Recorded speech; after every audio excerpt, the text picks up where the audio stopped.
Chapter 4, Hell of a Habit. This slimy purple accident marked the beginning of a vicious cycle. The more I took my medicine, the more my body adapted to it, becoming addicted. Soon the dosages were raised to keep up with my growing tolerance. The next year in 5th grade, I discovered on the internet, at school, that people sometimes snorted Adderall. One day, when I went to take my lunchtime dose, I noticed the chalky pill had gotten crushed in transit. Out of curiosity, I took it to the bathroom and I snorted it through the barrel of a pen. Pleased with its enhanced effects, I made this a daily ritual. From the first day I took Adderall until I was 19, I used something every single day to numb, dumb, or stimulate myself. My prescription drugs were only the beginning. The first drug I ever tried after that was spice. I was around 10. Visiting my cousin Austin in Michigan, we smoked it on his friend Tyler's boat with a couple of girls.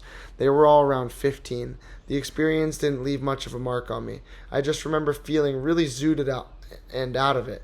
The first time I smoked weed was much more memorable.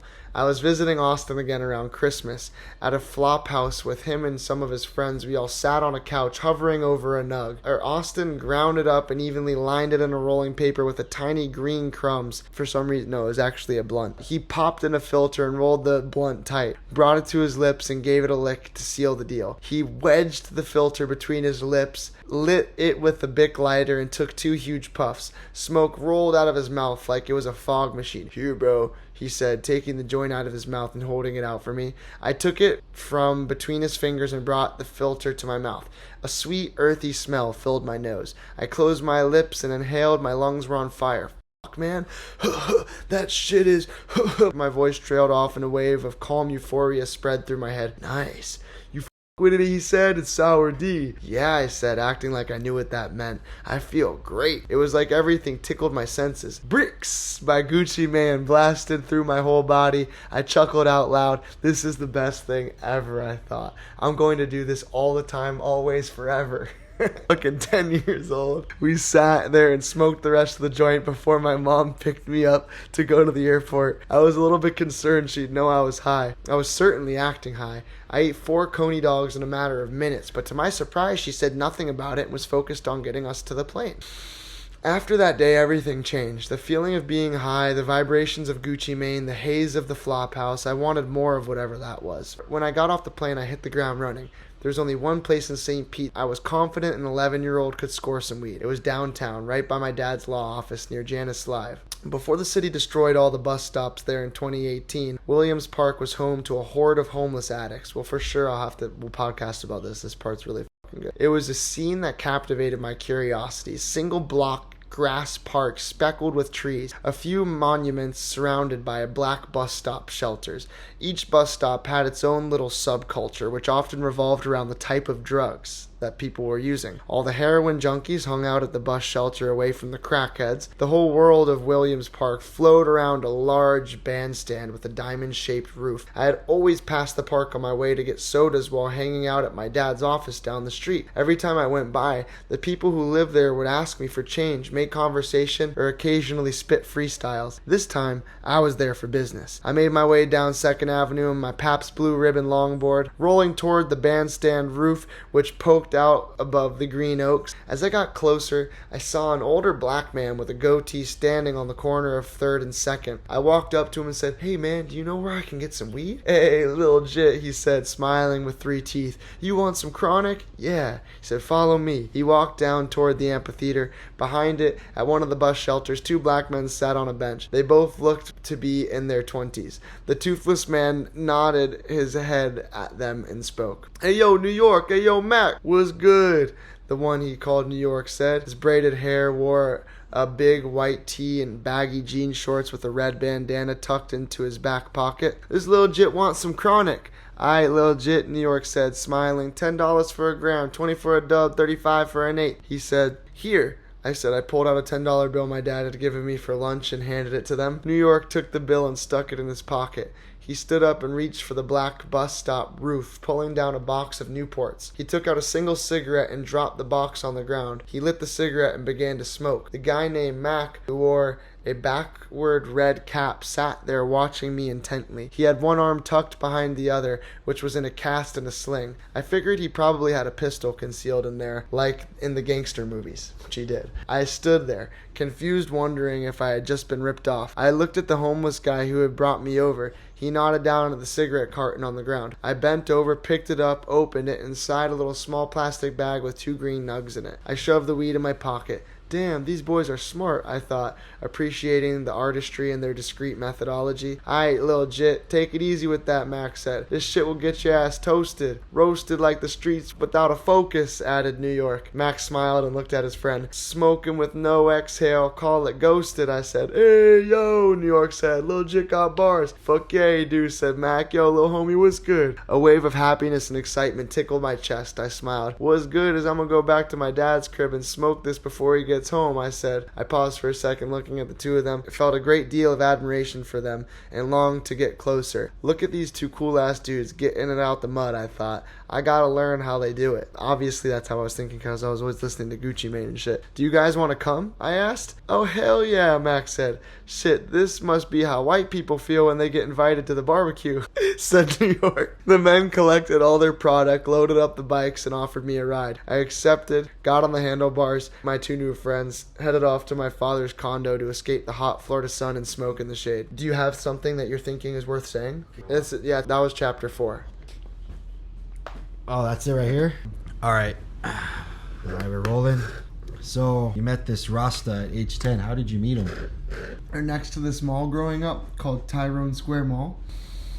It's in Azalea. And Azalea is like this place in like near Jungle Prada in St. Petersburg. So there's this mall. I went to Tyrone Mall. He had a little kiosk in the middle of the mall where he had what he called at that time one of one customs. The thing is he'll put paint where it ain't.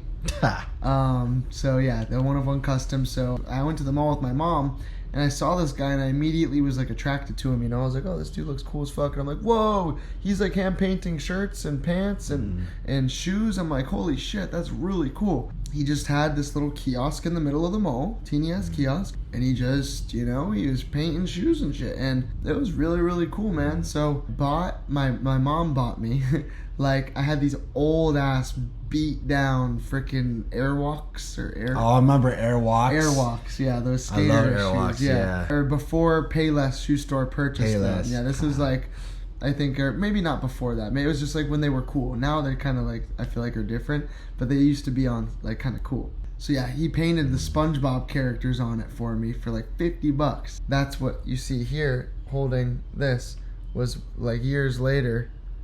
Because I met him at this point I was like 12 or whatever. When I met him the first time purchasing the Airwalks being painted, that was when I was like younger. I was probably like 8 or 9, and then I ran into him. I'm like, oh, Then I met him again when I was like on my longboard, just thugging around, smoking weed in downtown when I was like that age, because my dad lived downtown. He upgraded his art studio. Instead of a kiosk in the mall, he actually had like a really nice brick and mortar store on Central Avenue in the art district in St. Pete. Wow. So have you known him for many years? Yeah, since I was from 9, but we started connecting at like 12 or so. Like, okay. Deeply. So he was a positive influence in your life. Oh yeah, it seems like. Absolutely, yeah. Did he try to mentor you? He did mentor me. He did mentor you. Yeah, I would spend more time with him than anybody. I would go there. I would just paint every single day. I would I would go there on my skateboard. I would paint on shoes, paint on hats. We'd be listening to Bob Marley. Yeah. I listened to every single. I knew all the words to most of Bob Marley's albums and songs, and I just would have that show on repeat. I had a stack this tall of just every single album that Bob ever created. I know, and that's a lot. This segment of her story, there's so much light in it. Yeah. It's like a glimmer of light in all the craziness that you were going through. Oh yeah, it's about to get savage. Yeah. This is like the nice, cool. Yeah, that's nice. Sweet stuff. Some sunshine. Yeah. Before it starts to get very stormy. Yeah. Can you remember any wisdom that Rasta Taylor, Rasta Gary Taylor. Any gems that he dropped on you that you could recall? Yeah, dude. One love, peace, yo, right, night, yo. That's it, bro. I knew from a young age that one love meant that there is one God, one living force of creation, the natural mystic. That is the I and I, the I am frequency, the force of life-giving, breath-giving, like fruit-bearing life force. That is one love. That's the one love that's black people, white people, Asian people, fucking green people, yellow people, star people, fucking like hurt people, happy people. It's one love. That always stuck with me big time. Like I really, really appreciated that and his humility. Fuck, beautiful. Like learning from his humility, because he's the most exquisite artist. But anytime people will be like, yo, dude, you're such an amazing person. It's so fucking cool. Oh my god, I can't believe you did that. You'd be like, oh, only that Jaw Grace type shit. You know? I can feel his energy, bro. Yeah. Yeah, he had a very sweet, pleasant energy. Yeah, I got to see him the other day. No, really? Yeah, I was in St. Pete the other day. So Nice. Did he try to keep you out of the streets? Oh yeah, he wouldn't smoke with me. He smoked. He wouldn't let me smoke with him. Okay, that's beautiful. Yeah, he would always, and whenever it was time to smoke, he's like, yo, it's time for you to go. Come back in 20. I was like, come on, Rasta, please. Let me blaze one with you, man. Let me blaze one. He's like, I don't know what you're talking about, bro. I don't smoke weed. I'm like, well, I know you smoke. But he wouldn't give in. Yeah, we didn't smoke together until after I was 18. Wow. So we're at the very beginning stages of your story. I know a little bit more. Did he ever discover what you were involved in? Yeah. But I didn't tell him too much about it. So you kept that away. Yeah. Because at a certain point, I got pulled away from Rasta and went into the streets. And then you would see me sometimes and just be like, yo, what the f-? Like, what you got going on? But he knew that God had a plan for me. He told me this later. He's like, he knew there was nothing he could do for me. Because, like, I was already on my own shit. He knew God had a plan. Feel the light in that. Homie's got to go through what he's got to go through. Got to go through it, yeah. Yeah. Okay, so you were prescribed Adderall at 8 years old. Yeah. That's fucking insane, dude. Because that's what the books tell the doctors to do. Yeah. Hopefully one day I get a class action lawsuit for that. Right? I might get an Instagram ad on my phone tonight.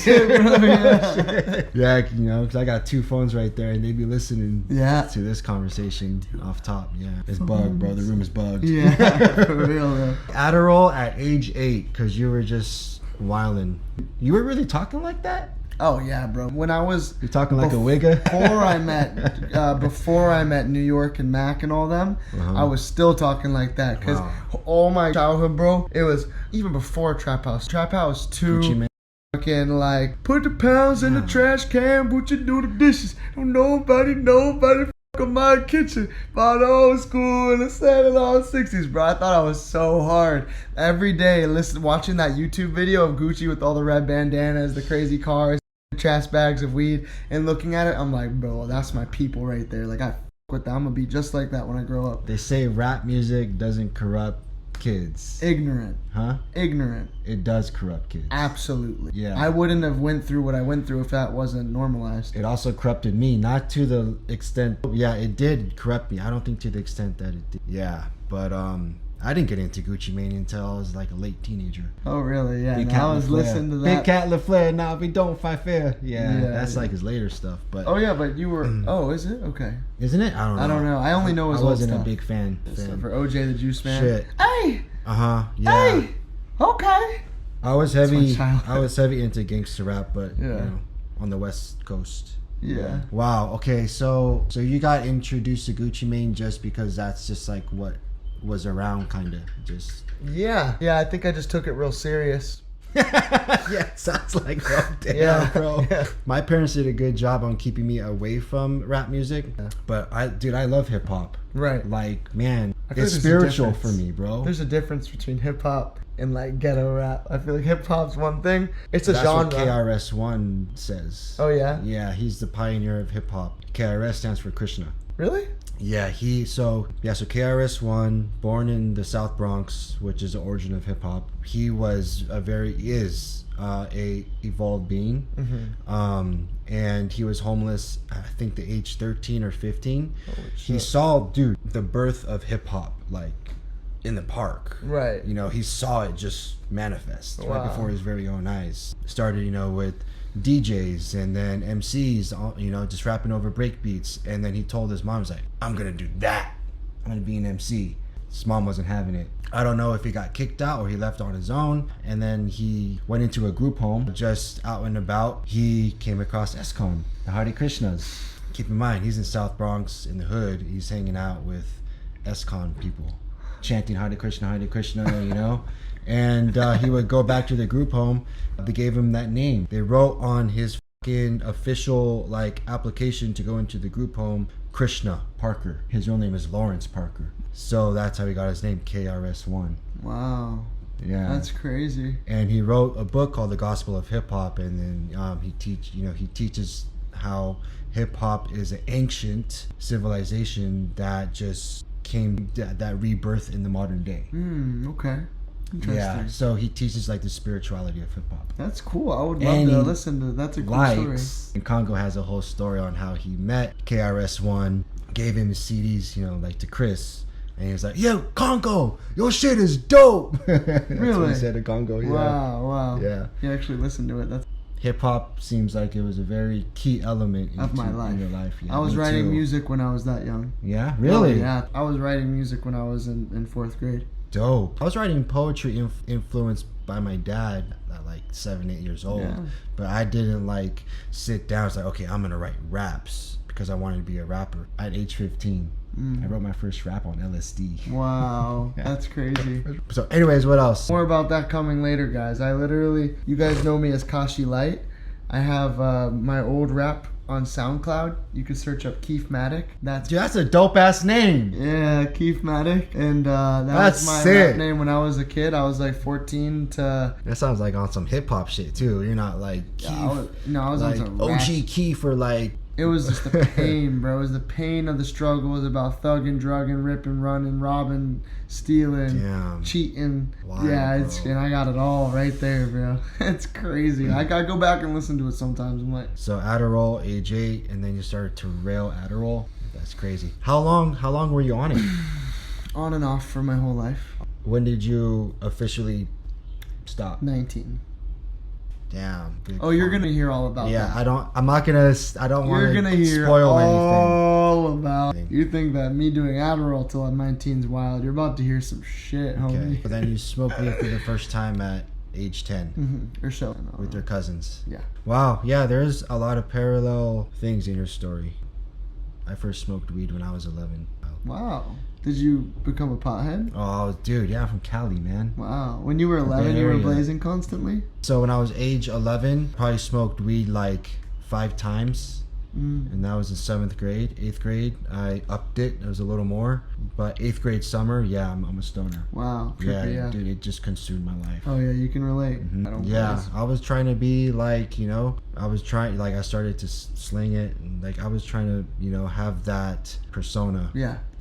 What else? That was it. Yeah, that's probably good. Yeah, wow. Let's keep that shit rolling, baby. Let's keep it going. Thanks for your insights and your stories and everything.